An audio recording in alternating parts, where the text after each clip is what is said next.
Әлемдегі ең үздік лиганың нағыз жанкүйерлеріне ассалаумағалейкум. Қалайсыздар? Бүгін біз шағын эксперимент ретінде сіздерге Қазақстан Премьер-лигасының 14-ші тур аясындағы орталық матч Ақтөбе мен Астана арасындағы ойынға тактикалық талдау ұсынғымыз келеді. Видеоны көрмей жатып лайк басып, Аман Вайп жобасының барлық арналарына жазылуды ұмытпаңыздар. Лайк бастыңыз ба? Онда бастаймыз. Бүгін бізде таза вайп. Кешегі өткен жағдай хайп. Бүкіл мемлекет менің контентіме дайын. Егер талғамы болса, мені ютубтан қарай. Бүгін бізде аман вайп. Достар, менің каналымның серіктесіме рахмет, өткені онсыз бұл жерде ешқандай видео шықпайды. Егер сен 10 000 теңге ұтып алғың келсе, астыдағы сілтемеге өт. Және қазір керемет плюс бол деген акциясы өтіп жатыр. Барлықтарыңыз естіп жатсыздар ғой. Camry, Kia, Audi Q8 машиналарын ұтып алғың келсе, одан бөлек MacBook, iPhone, FreeBet'тер барлығы бар, әлем чемпионын көріп, ләззат алып, ақшаны ұтып алуына болады. Ақшаны бөлек жәнеге айтылған әрине сыйлықтар. Сілтемеге тез өт және өз мүмкіндігіңді жіберіп алма. Серіктесіме рахмет.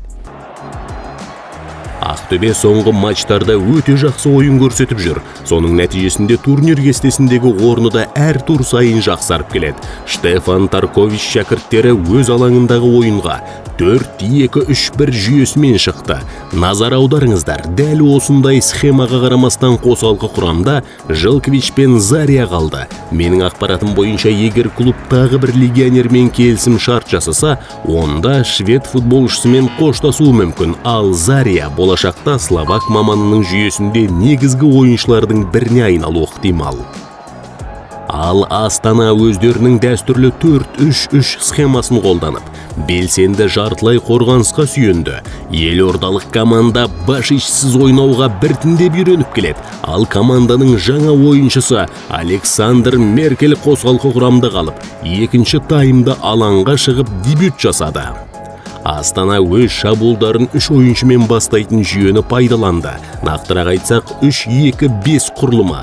Бұл кезде шабуылды бастауға Қасым мен Калайцаға не Барталец көмектесетін, не болмаса тірек жартылай қорғаушылардың бірі төмен түсіп, осы аймаққа қосылады. Ал Вараговский болса, керісінше бастапқы позициядан жоғарырақ көтеріліп отырды.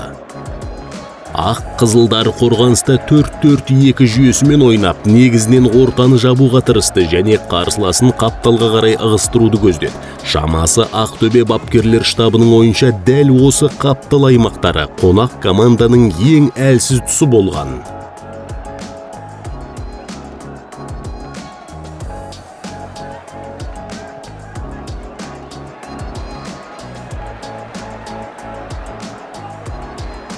Бұл эпизодта Әлбек Қасым допты алға жылжытып келеді, бірақ шабуылды үдете түсетін өткір пас бере алмай тұр. Себебі барлық аймақтар қарсылас ойыншылармен жабылған. Жалғыз нұсқа Барталецке беру.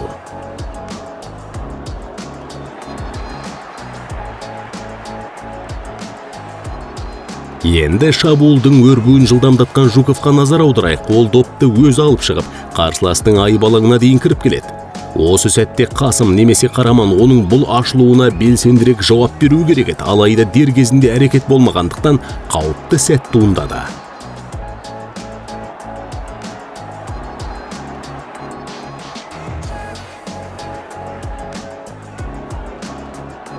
Келесі эпизодта Астананың тірек жартылай қорғаушылары қапталдағы бос аймақтарды пайдалануға тырысып жатқанын көреміз. Себебі Барталец пен Вараговский өздерімен бірге Топалов пен Пасторцаны ілестіріп әкетіп, сол аймақтарды бос қалдырды.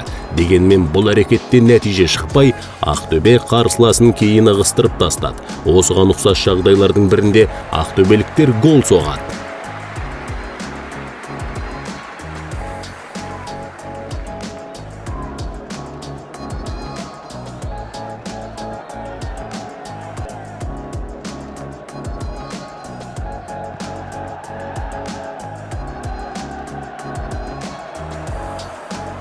Тағы бір эпизодта Пибе өз аймағындағы қарсыласы Абраевтан допты тартып алып, нәтижесінде Нанидан қауіпті сәт жасауына мүмкіндік туады.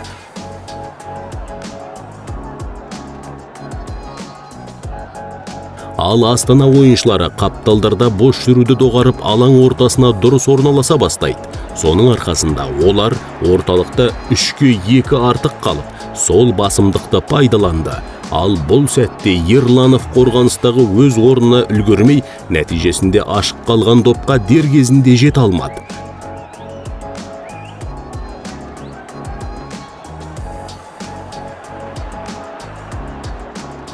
Тағы бір эпизодта Астананың жартылай қорғаушылары сызықтар арасындағы бос аймақтарды пайдалануға тырысқанын көреміз. Бұл сәтте Жуков пен Атанасов өздерінің артынан ашылып шыққан Бейсебековті байқамай қалды. Соның нәтижесінде Ақтөбе бірінші аймаққа шегініп, Қараманның соққы жасауына мүмкіндік туды.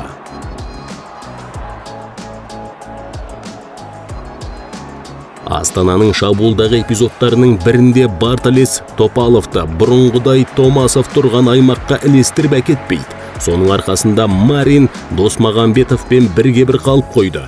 Мұнда ең бастысы уақытында ашылып, допты қабылдап, шабуылды бірден жалғастыру. Осыған ұқсас тағы бір эпизодта Калайца мен Меркельдің тамаша диагональды пастарын байқауға болады.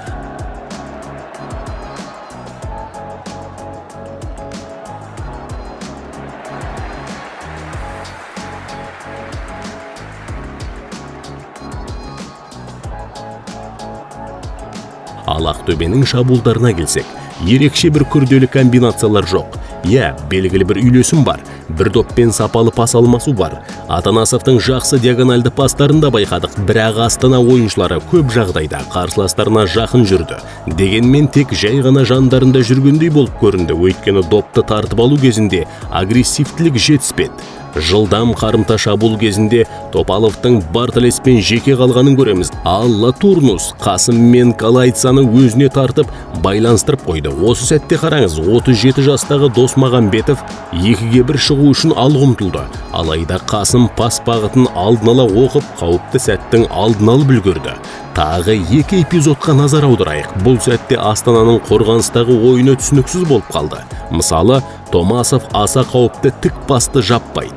Жалпы командада тығыздықты, яғни компактностьті жоғалтқандай, тіпті ойыншылар бапкерлер штабының кейбір тапсырмаларын тым тура қабылдап, футболдың негізгі қағидаларын ұмытып кеткендей әсер қалдырады.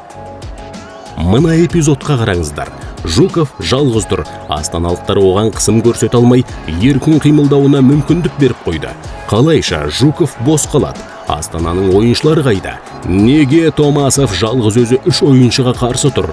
Осы эпизод бойынша өз талдауыңызды комментарийде күтеміз. Ал енді соғылған голға тоқталайық. Бұл артқа берілген пасқа жасалған стандартты қысым. Осы сәтте Нани ортаны тарылтып, әдейі Калайцаға пас ашып береді. Себебі ол оңқай ойыншы, ал Артур мен Атанасов басқа нұсқаларды жауып тастайды. Нәтижесінде Калайца Вараговскийге қысқа пас беруге мәжбүр болады, бірақ ол бірден қысымға түседі. Шын мәнінде Бранимир допты жай ғана алысқа теуіп жіберсе болатын еді. Егер бұл формат сіздерге қызықты болса және алдағы уақытта да осындай талдауларды көргіңіз келсе, пікірлеріңізді міндетті түрде комментарийге жазып кетіңіздер. Еңбекті бағалап, видеоға лайк басып, арнаға жазылуды да ұмытпаңыздар. Бүгін бізде таза vibe кешегі өткен жағдай хайп бүкіл мемлекет менің контентіме дайын егер талғамы болса мені ютубтан қарай бүгін бізде аман vibe